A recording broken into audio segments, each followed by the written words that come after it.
A country that has killed so many of our leaders in Africa and other parts of the world, the killers of Patrice Lumumba, those who toppled Kwame Nkrumah,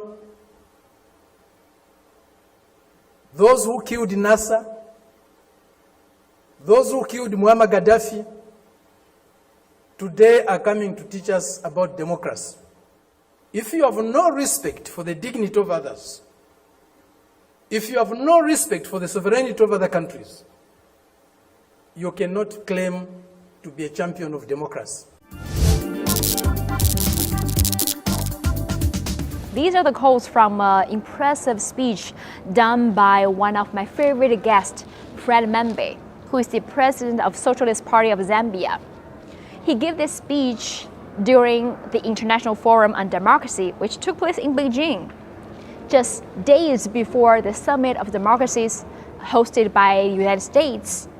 A real wide-range, in-depth discussion on democracy took place in Beijing. Over 300 guests from over 100 countries and regions gathered together in Beijing to discuss the diverse forms of democracy, the origin, what's the real good governance, and also slammed the hegemonic narrative on democracy.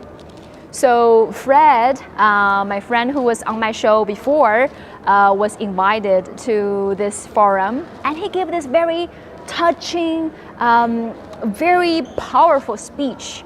And during the speech, he really slammed the arrogance by certain countries who murdered, oppressed people in Africa, and now still coming to Africa to lecture those people what is the best democracy, who you should work with.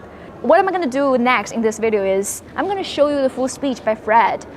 Take a listen with me, and I think you will be impressed as well.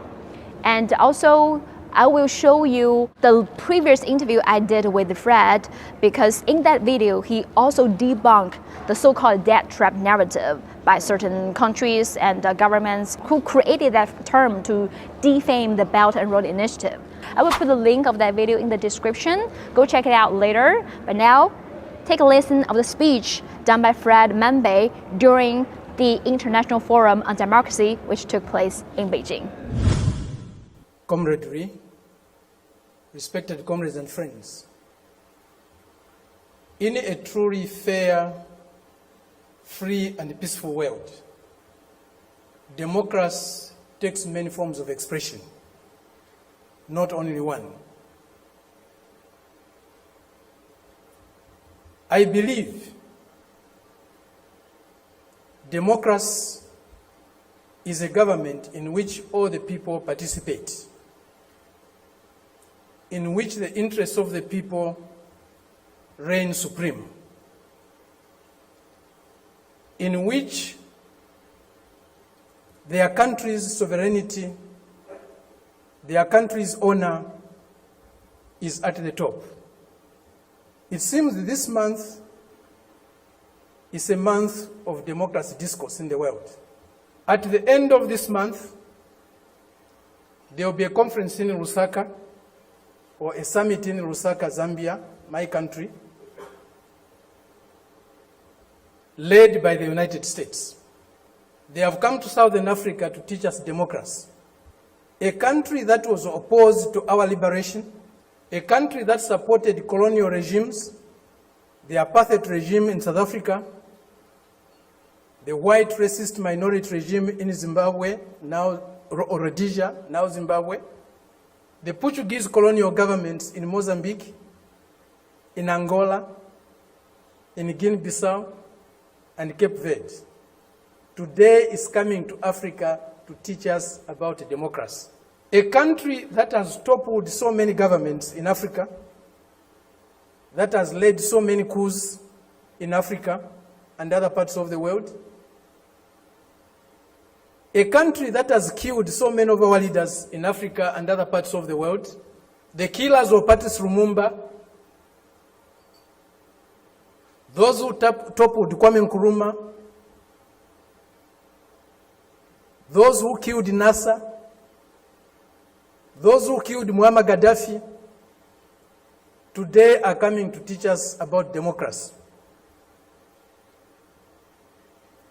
A country that has been built on brutal force, on enslavement of other human beings, on the humiliation of Africans, the exploitation of Africans, the plunder of Africa, today is coming to teach us about democracy.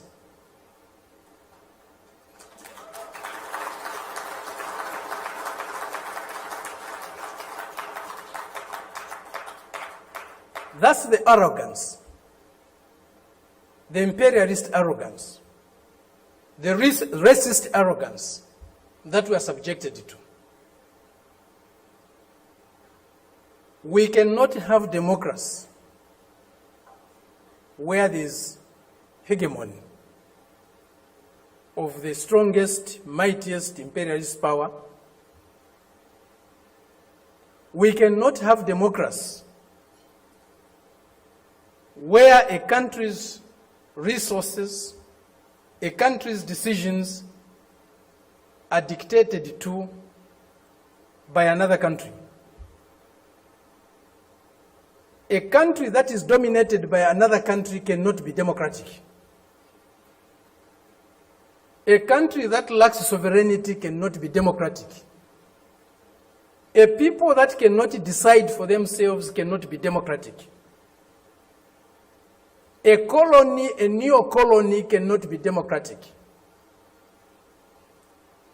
That's why today, even at the United Nations, membership is on the basis of sovereignty.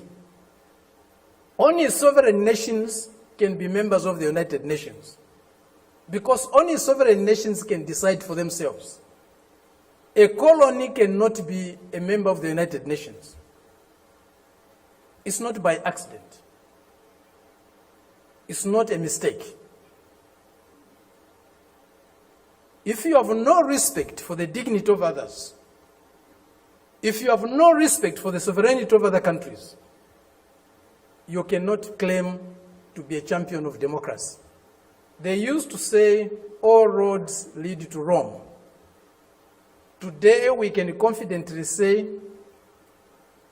all roads to progress, all roads to what is better for humanity leads to Beijing.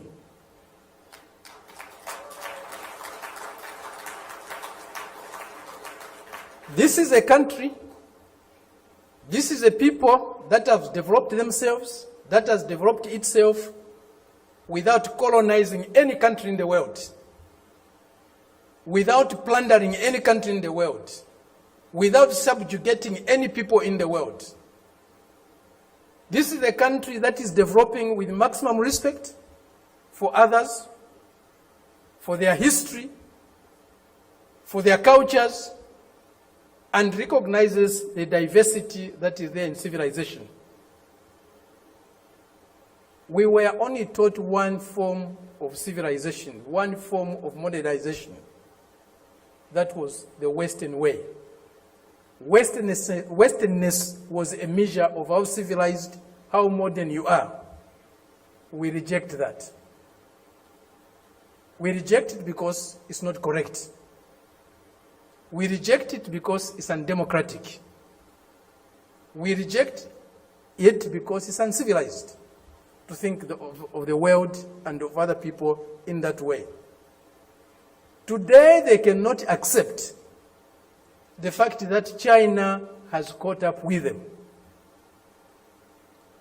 China is about to surpass them in many areas of human endeavor. The imperialist arrogance is inhibiting them from accepting that reality. The racist arrogance is inhibiting them from accepting that reality. But the world is changing. The changes we are witnessing today, as President Xi said in Moscow recently, or the other day, they have never been seen in 100 years. They have shaped a world that they themselves today are scared of. And they have shaped a world that is not sustainable. Democracy, Human development is not sustainable on the basis of plunder, on the basis of enslavement, on the basis of humiliating other people every day. That is a system we are seeing today, a system that will not survive if plunder is eliminated, if subjugation of other peoples, other nations is eliminated, if inequality in the world is eliminated. That system will disappear. The only system that can survive and can endure for long is a system that is based on mutual benefit, win-win relationships, mutual respect for others, accommodation and tolerance of others, and fraternal love for all humanity. This is what we find in China today. This is what China's example is showing us. Indeed, all paths are different. There's no path that is the same, even if they are leading to the same destination. Each path has got its own characteristics. We are seeing that, we are learning that, we are experiencing that today with China. There are many things that need to be done to get the world that we want. A more just, a more fair, a more peaceful world is possible, but it won't drop from the skies. We have to struggle for it. And as Fidel said, if we struggle, we'll win. Thank you very much.